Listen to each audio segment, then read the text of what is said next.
दूध का दूध, पानी का पानी।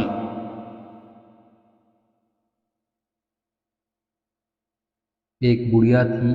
उसके परिवार में और कोई नहीं था जो उसका भरण पोषण कर सके, अतः गांव में दूध बेचकर अपना गुजर बसर चलाती थी। दिन काम में बीत जाता था और रात्रि में वह चैन से सो जाती थी। इस तरह उसका जीवन थोड़ी सी आवश्यकताओं में व्यतीत हो रहा था। एक बार वह दूध की मटकी लेकर दूध बेचने एक गांव से दूसरे गांव में जा रही थी। शरीर की शक्ति दिनों दिन क्षीण होने के कारण उस दिन वह चलते चलते थकान का अनुभव करने लगी। थकान उतारने के लिए वह तालाब के किनारे एक पेड़ के नीचे बैठ गई। पास में रखी हुई दूध की मटकी को जब उसने गौर से देखा तो उसे लगा आज मटकी में दूध कम है और मुझे सभी घरों में दूध देना है। यह सोचकर वह चिंतित हो गई। सहसा उसको एक बहुत अच्छा समाधान मिल गया। अपनी समायोजित सूझबूझ से उसका मन प्रसन्न हो रहा था। काम भी हो जाएगा, नाम भी रह जाएगा और किसी को पता भी नहीं चलेगा। यह सोचकर वह फूली नहीं समा रही थी।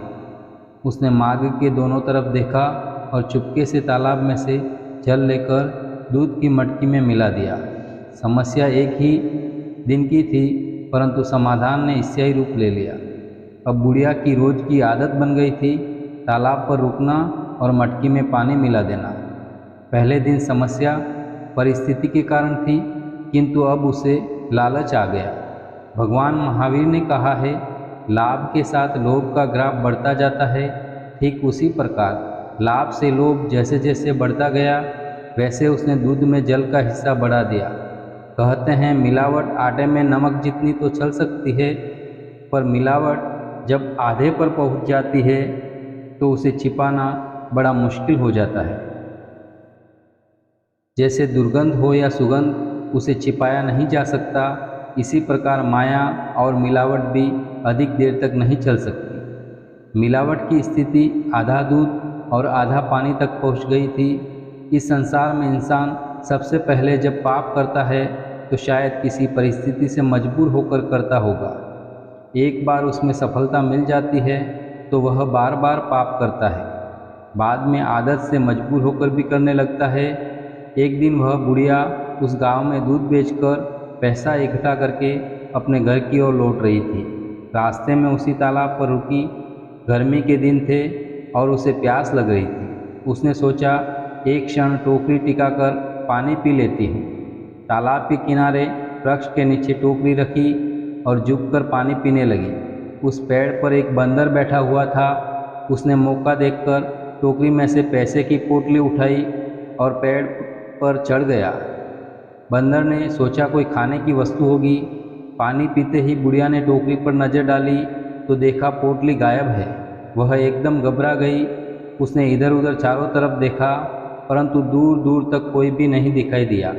अचानक पेड़ के ऊपर बंदर के हाथ में पैसे की पोटली देखकर वह बोली, हाय मैं लूट गई, मैं मर गई, मेरी जिंदगी की सारी कमाई व्यर्थ चली गई। इस प्रकार वह जोर जोर से चीखने चिल्लाने लगी।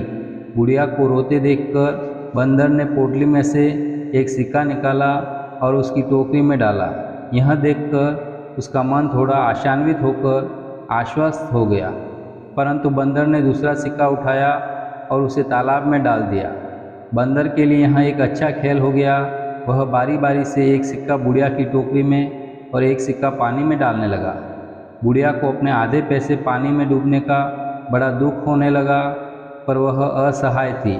इतने में गांव से किसी एक परिचित युवक का वहां से गुजरना हुआ। बुढ़िया ने उसको नज़दीक आते ही पहचान लिया कि यह तो उसी सेठ का बेटा है जिसके घर में रोज दूध देने जाती हूँ। बुढ़िया ने उसे अपनी सारी बात सुनाई।